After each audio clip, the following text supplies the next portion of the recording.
I met an old man there. Someone said he's 102 years old. And in that entire tribal area, everybody's hair was jet black.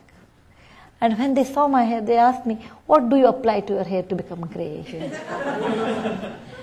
70 plus, everyone has jet black grey hair.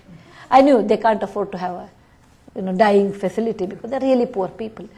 And they were surprised that I have something unusual silver color, so what I must have done. So I was talking to him. I felt very strange when I met a man of 102, good health and good memory. I said, let me ask him some questions. I said, who is ruling India? He said, East India Company. That means he's not even aware India is independent.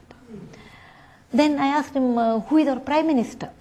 He says, Goriwali Rani. That means a fair-skinned queen. That is Queen Victoria. And his answers were so different than my imagination.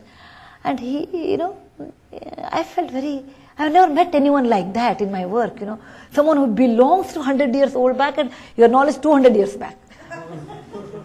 Then I showed him a currency, Indian currency, and I showed him and said, it's an important piece of paper because currency he won't understand. If you take this paper, you can trade. He said, what can I get with this paper? I told him, you can buy matchsticks. That is very difficult in the tribal area. You can buy clothes and all those things. He laughed at me. And he said, okay, you have quizzed me so many questions. Now I will ask you one simple question. I said, okay, I'm thinking of this man from Kalahandi, what he will ask me. Let me see.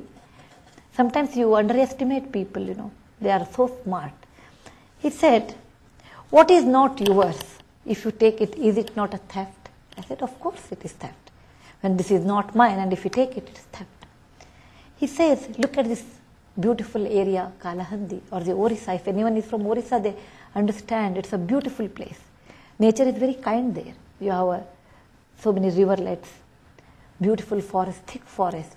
He says, rain comes on its own, doesn't ask your permission. River flows on its own, doesn't ask my permission. This land is created by God. The trees come on their own. You people from the city come here, cut the trees, trade this land for this piece of paper and give to somebody. When this land doesn't belong to you, how can you trade this land? It's not yours. Are you not a thief? And actually it struck me that in life, just because we trade, we think we know everything. But the man from Kalahandi told me, nature is a gift of the God and we are trading it for our own selfish motive.